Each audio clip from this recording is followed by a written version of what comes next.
Bismillahirrahmanirrahim. In the name of Allah, most beneficent, most merciful. Today we have our final lecture of this second week. Subject is General Science class 8th and today's topic is malfunction of kidney and its causes, यानी kidney की बीमारियां और उसकी उन बीमारियों की वजूहात. Then we have another topic which we will be studying today, and that is techniques to cure the problems of kidney. यानी kidney की बीमारियों की का इलाज या उसकी बीमारियों का सलूशन क्या है, क्योर क्या है, इलाज क्या है, ये भी हम पढ़ेंगे इंशाल्लाह. मैं ज़रा पिछला जो लेक्चर था उसको याद करूं ताकि आपको याद आ जाए कि कहाँ से हमने छोड़ा था. तो last time we studied the functioning of nephron which is a functional unit of human kidney, और मैं सिर्फ उसके बारे में एक बात करके आगे चलता हूँ. नेफ्रॉन ह्यूमन किडनी का फंक्शन है, फंक्शनल यूनिट है, और जो ब्लड एफरेंट रीनल आर्टरी के ज़रिए ग्लोमेरुलस में आता है उसमें यूरिया होता है, and blood which leaves through efferent renal artery that have no urea. तो लिहाजा जो pressure filtration and which occurs at the level of glomerulus, that is a critical step, और यही वो स्टेप है जो यूरिया को ब्लड में से रिमूव कर देता है. तो ये हमारा थोड़ा सा पिछले टॉपिक से निकल गया एक बात थी. Now let us begin.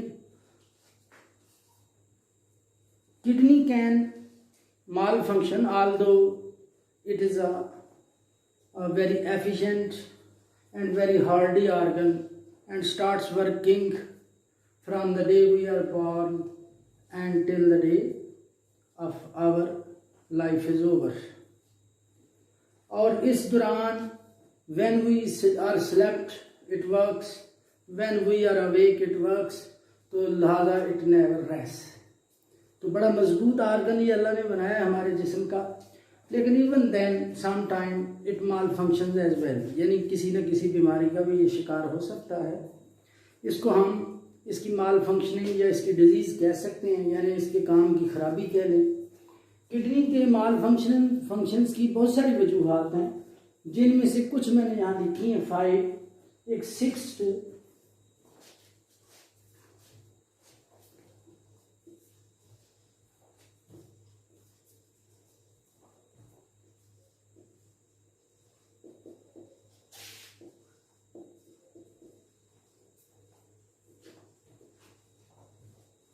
So these are the 6 causes which can lead to malfunctioning of kidney. First is infections. Infections mean any invasion, any attack upon our kidney by microbes or pathogens. Those living organisms which can cause disease, they can cause sickness. तो लिहाजा वो micro organism जो हमारी body में और बहुत सारी diseases करते हैं, उनमें से कुछ ऐसे भी हैं which can invade our kidney as well. तो लिहाजा किडनी जो है ना, उसमें बैक्टीरियल इन्फेक्शन से, वायरल इन्फेक्शन से, फंगल इन्फेक्शन से इन्फ्लेमेशन हो सकती है, स्वेलिंग हो सकती है, और इस तरह से किडनी जो है वो माल फंक्शनिंग का शिकार हो सकता है. ये it is one of the first causes which can lead to total failure of kidney or to some jeopardizing of its partial functioning.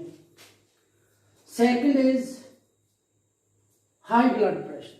High blood pressure is a cause of kidney malfunctioning which have been noted all over the world. So high blood pressure also called as silent killer, क्योंकि often we do not know that we have high blood pressure. It leads to failure of kidney, total failure of kidney. And in other words, we can say that high blood pressure or hypertension can lead to malfunctioning of kidney. And then we have third famous cause of malfunctioning of kidney, that is diabetes. Diabetes is a degenerative disease in which our pancreas starts to produce less quantity of insulin than which is required in our body, or our cells become resistant to insulin. तो लिहाजा diabetes वो disease है जिसको हम often sugar के नाम से जानते हैं, और इस डिज़ीज़ में हमारी बॉडी में ग्लूकोज का जो लेवल है वो ब्लड में हमेशा एक नॉर्मल हद से ज़्यादा रहता है. तो diabetes is probably one of the leading causes of kidney failure or kidney malfunctioning all over the world.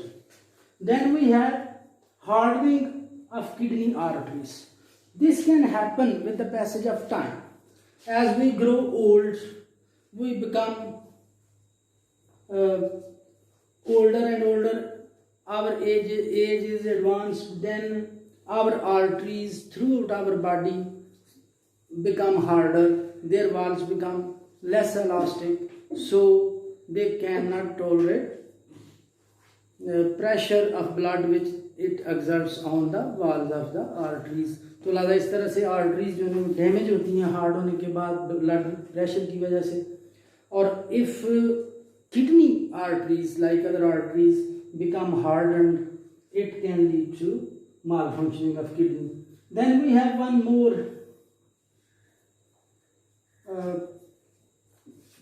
more famous cause of malfunctioning of kidney, that is the kidney stones. Kidney stones are formed due to urea and phosphorus or calcium. ये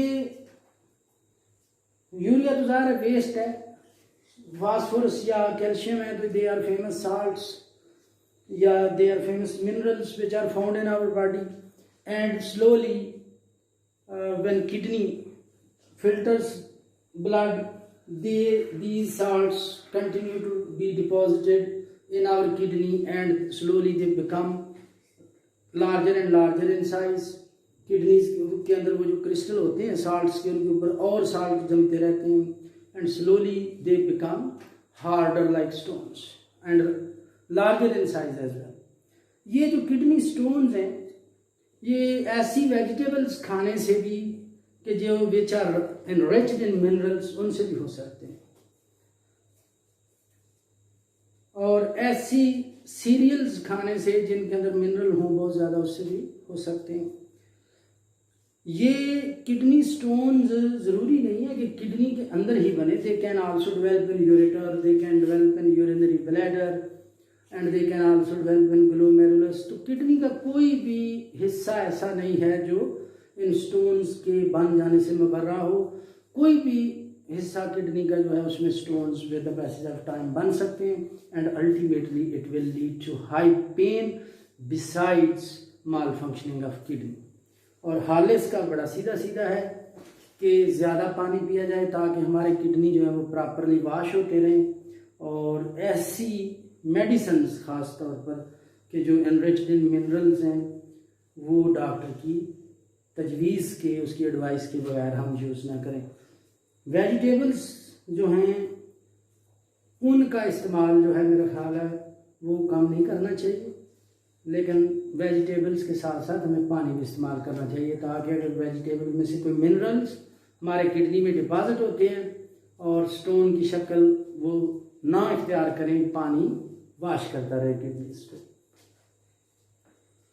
एक और यहाँ मैंने 6 काज भी लिखी है माल functioning की, और ये है over functioning of our thyroid gland. Thyroid gland can produce some hormones, calcitonin वगैरह या कोई और भी हैं, तो I will not be talking about these hormones in detail. लेकिन ये जो ओवर फंक्शनिंग है ना थायराइड ग्लैंड की हमारी नेक में जो होता है, ये किडनी को की माल फंक्शनिंग की तरफ भी ये चीज़ जा सकती है, क्योंकि कैल्शियम वगैरह जो है ज़रूरत से ज़्यादा बोन्स में से लीच होकर कि under the influence of thyroid hormones they can be deposited in kidney, nephrons or ureters or renal pelvis.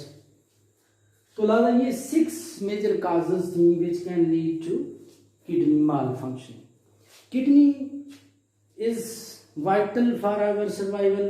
लिहाजा किडनी की ऐसी malfunctioning which is almost near to 90%, यानी दोनों किडनी अगर हमारे 90% तक काम नहीं कर रहे तो survival is almost near impossible. But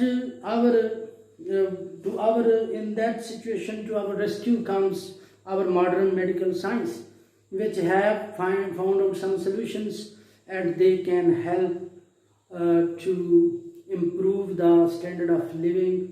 Besides, it can save the lives of those people who are affected with the malfunctioning of kidney. इनमें से जो कुछ सोल्यूशन हैं या क्योर्स कह लें, वो यहाँ मैंने उनके नाम लिखे हैं. One is the hemodialysis, second is the peritoneal dialysis and third is the kidney transplant. तो हमारे सिलेबस में ये 3 ऐसे सॉल्यूशंस हैं which can come to rescue any human being if he or she is facing severe problems of kidney malfunction. इनमें से सबको हम इंशाल्लाह डिस्कस करते हैं. तो let us begin with the हीमोडायलाइसिस.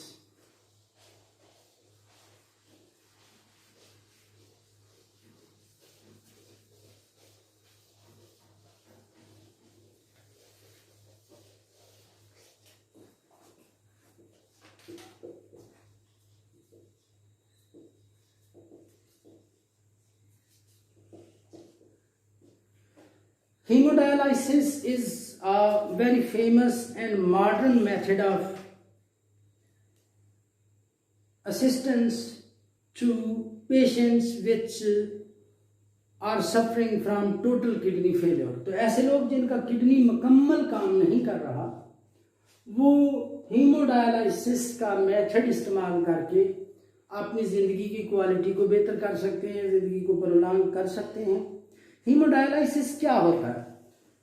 छोटे बच्चों के लिए मैं ये कहूँगा कि एक artificial kidney which is actually a machine that can perform the role of human kidney, और ये पेशेंट इस मशीन को इस्तेमाल करके अपने ब्लड को फिल्टर करवा सकते हैं, कर सकते हैं, और इस प्रोसेस को हम हीमोडायलाइसिस कहते हैं. और ये जो मशीन होती है इसे हीमोडायलाइसिंग मशीन या इसे हीमोडायलाइजर कहते हैं. कैसे होता है ये मैं यहाँ एक स्केच बनाता हूँ और फिर हम समझने की कोशिश करते हैं कि how hemodialysis is perform to save the life of those people who are suffering with the total और end stage kidney failure.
Here I have drawn a sketch diagram of hemodialysing machine.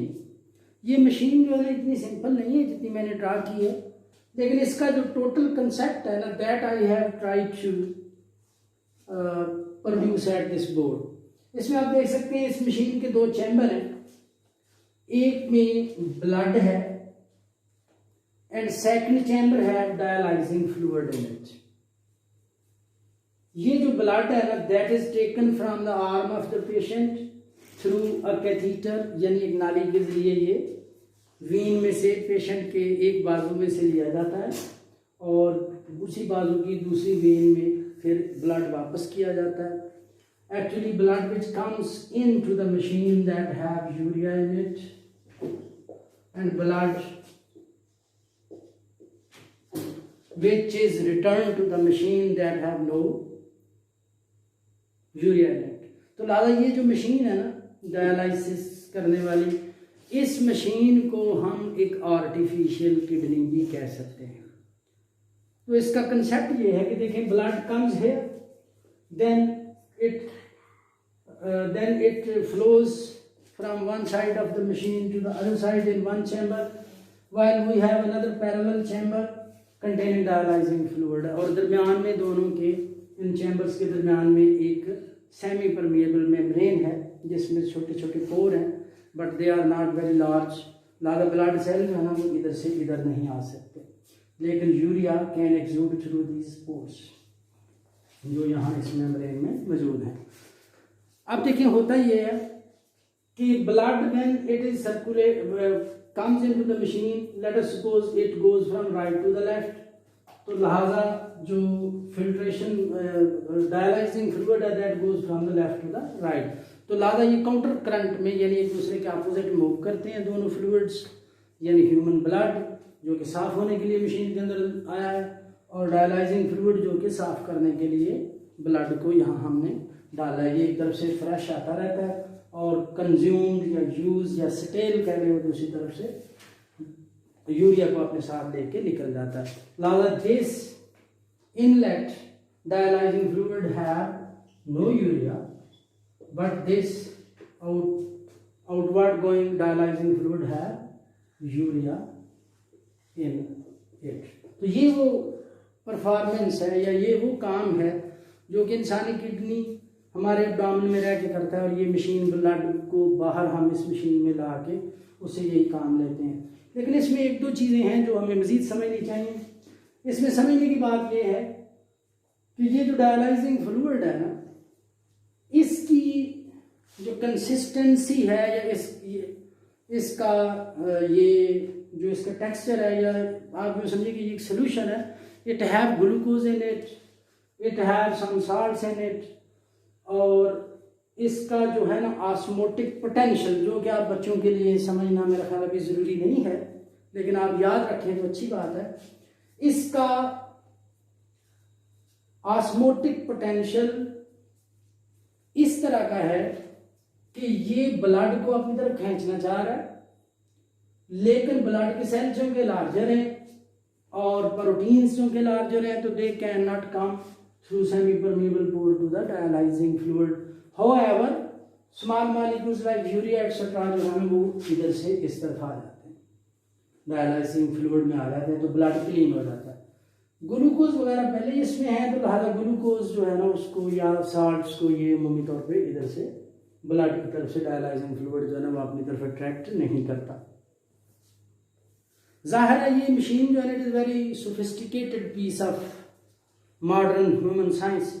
इसमें ऐसे pumps भी लगे होते हैं जो assist करते हैं ब्लड को बॉडी में लेके आने के लिए, वापस भेजने के लिए। ऐसी चीज़ें भी लगी होती हैं कि जो ब्लड की फ्लूइडिटी को यानी उसको क्लॉट नहीं करने देती, उसकी फ्लूइडिटी को कायम रखती हैं। ब्लड के टेम्परेचर को भी कायम रखा जाता है ताकि ऐसा ना हो कि ब्लड बॉडी में से बाहर आए और ठंडा होकर तो वापस चला जाए और बॉडी का टेम्परेचर गिर जाए या ब्लड प्रेशर जो है वो कम हो जाए। तो there are necessary precautions which someone have to take, और ज़ाहिर है वो जो मेडिकल एक्सपर्ट्स ये करते हैं, या अगर किसी ने घर पे भी ये मशीन रखी है तो उसे थोड़ी बहुत मेडिकल असिस्टेंस जो है ना प्रोफेशनल लोगों की चाहिए होती है। तो ये था मशीन डायलिसिस यानी एक आर्टिफिशियल किडनी जो कि मशीन के जरिए किया जाता है। इसमें डायलाइसिंग फ्लूइड जो है ना ये डिस्पोजेबल चीज़ है, ये डर्टी होकर बाहर निकल जाता है, ब्लड इधर से आता है मशीन के अंदर में से निकल कर वो दोबारा से पेशेंट की बॉडी में जाता है and blood becomes cleaner and urea free. लेकिन ये जो है ना, मैंने तो 2-4 मिनट में इसको बयान कर दिया। It is a lengthy process in at a hospital bed it takes 3 to 4 hours। तो लिहाजा ये कम्बरसम प्रोसेस है, लेकिन इंसानी ज़िंदगी बचाने के लिए बहरहाल अगर किडनी काम नहीं कर रहे तो it can play very vital very essential role for the human survival. और ये महंगा भी है, एक्सपेंसिव है, क्योंकि इसमें ये जो डायलाइजिंग फ्लूइड है ये ज़ाहिर है फार्मास्यूटिकल कंपनीज बनाती हैं और वो इसके लिए अच्छा खासा चार्ज करती हैं। फिर ये मशीन जो है ये भी एक्सपेंसिव है। तो ये था ह्यूमन डायलिसिस। अब एक और तरीका है ह्यूमन ब्लड को फिल्टर करने का, यूरिया फ्री करने का, और उसमें मशीन नहीं इस्तेमाल होती, वो हम डिस्कस करते हैं। उसको हम कहते हैं peritoneal dialysis.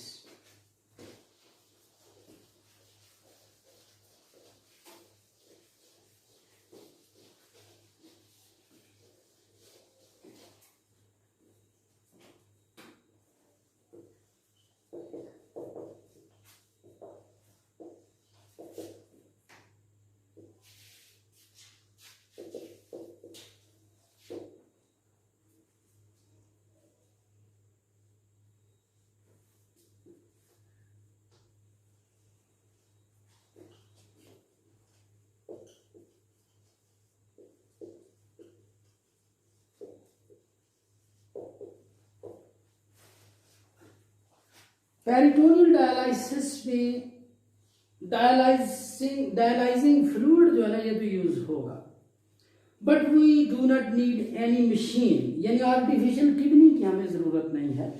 Rather we take the function of the machine is performed by a membrane which is present in our abdomen and which is called as peritoneal membrane। ये जो मेम्ब्रेन है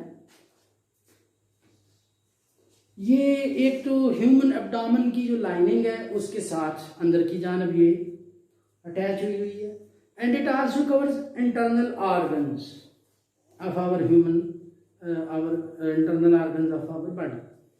ये जो पेरिटोनियल मेम्ब्रेन है it is enriched with blood capillaries, so it have very proficient blood supply. तो blood की capillaries जो कि बारीक होती हैं बड़ी और जिनके वाल्स में माइनर पोर्स भी होते हैं वो मौजूद हैं पेरिटोनियम के अंदर, और इंसान इसका फ़ायदा उठाता है। किया ये जाता है कि फर्स्ट ऑफ ऑल जो कि किडनी का पेशेंट होता है और वो विलिंग होता है पेरिटोनियल डायलिसिस करने या करवाने के लिए, तो उसकी नेवल के पास या बेली बटन के पास यहाँ पे एक जो है ना होल डग किया जाता है, and then a catheter is inserted.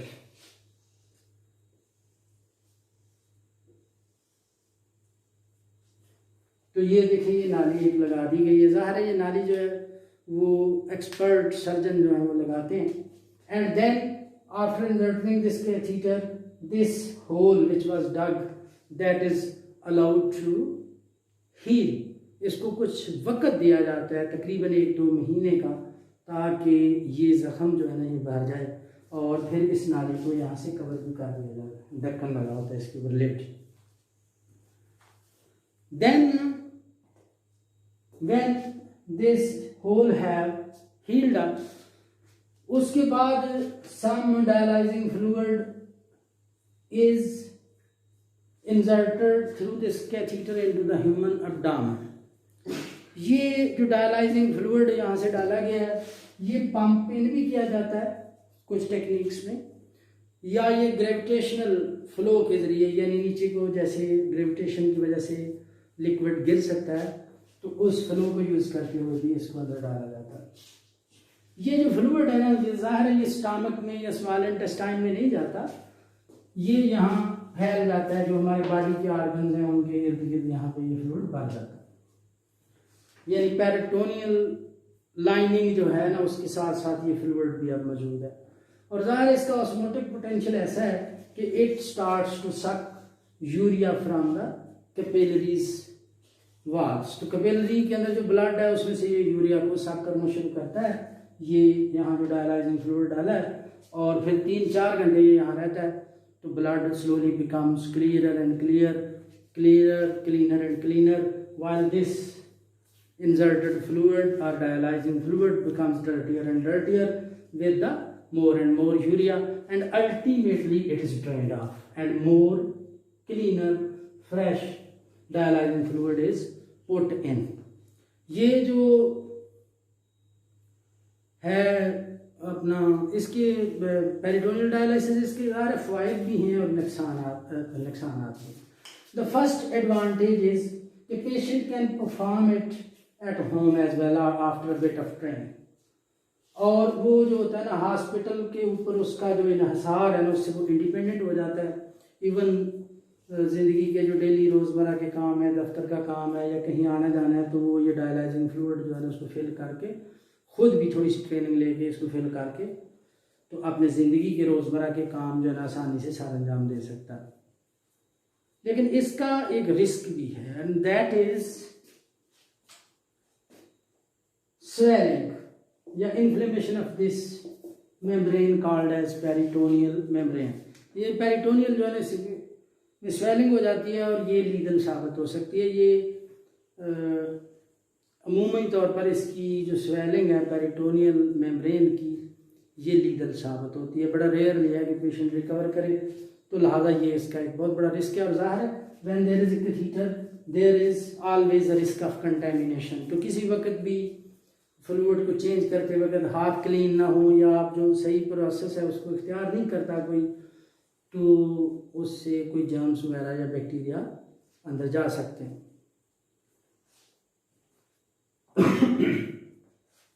Peritoneal dialysis का एक और बहुत बड़ा फ़ायदा है और वो है कि मशीन जो कि एक एक्सपेंसिव इंस्ट्रूमेंट है वो भी इसमें इस्तेमाल नहीं होती। तो इस तरह से पेरिटोनियल डायलिसिस जो है ना it can replace machine dialysis. ज़रूरत के मुताबिक अगर पेशेंट विलिंग हो तो वो ये तरीका भी इख्तियार करके तो ज़िंदगी गुजार सकता है। और अब हमारा जो है ना वो फाइनल टॉपिक छोटा सा आज का, और वो है किडनी ट्रांसप्लांट।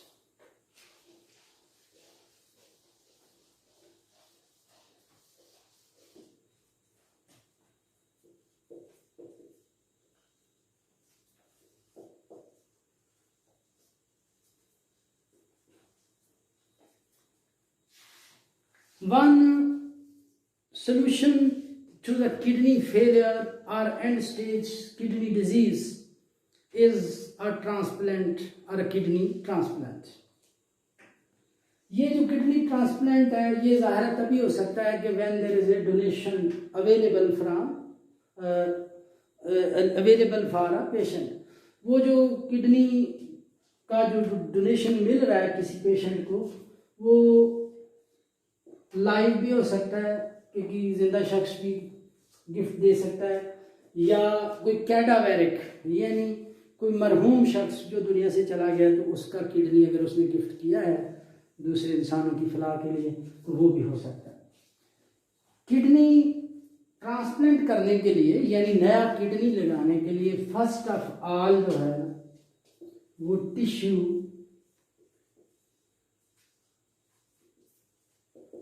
मैचिंग टेस्ट किए जाते हैं। Without tissue matching test we can not transplant a new kidney because human immune system takes this new kidney as an intruder.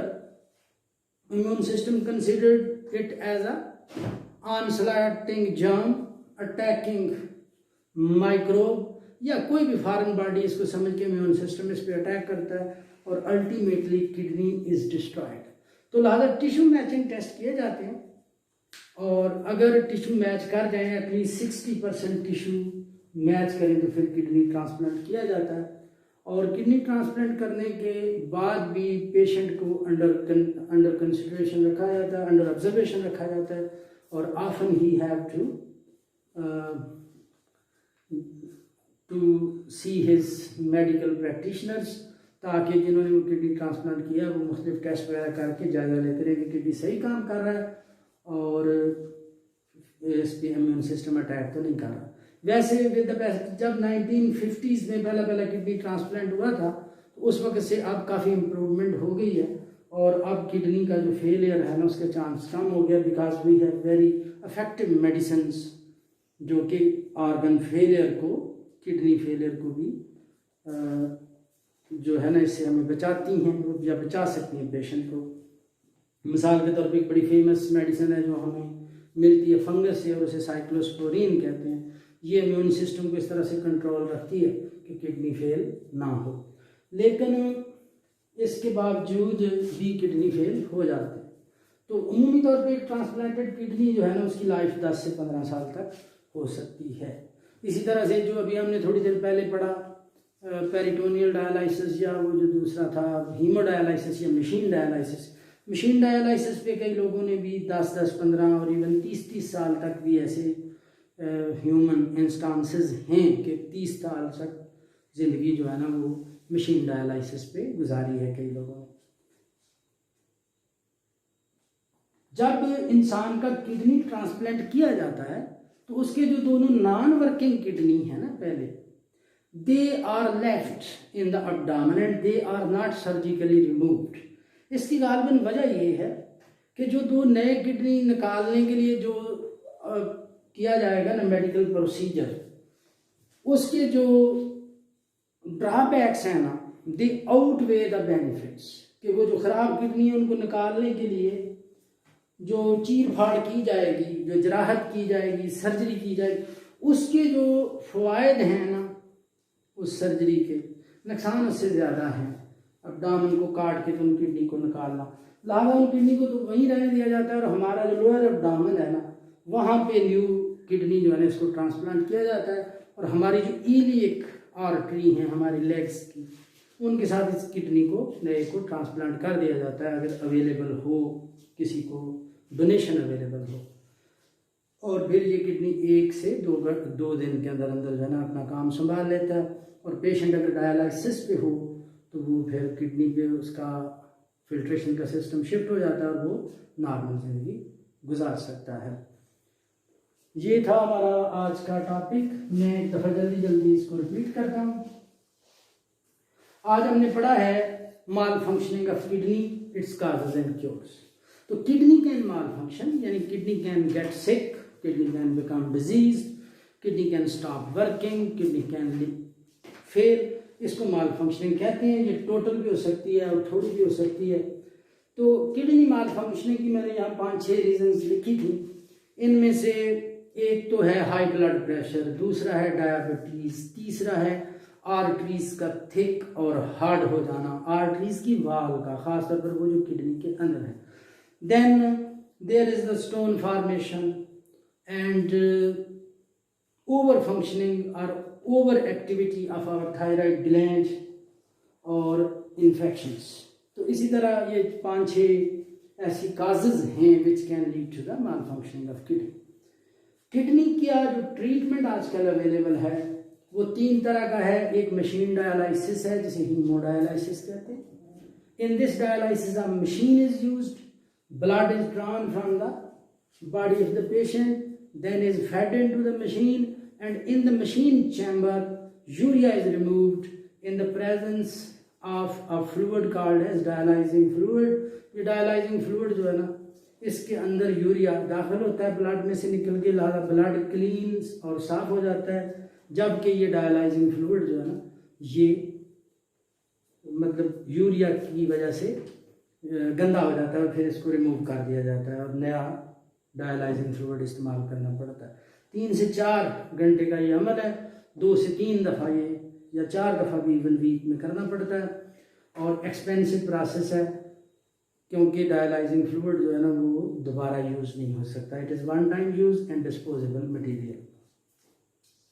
Machine dialysis को हीमोडायलिसिस भी कहते हैं और वो जो मशीन हम इसमें यूज़ करते हैं उसे आर्टिफिशियल किडनी भी कहते हैं।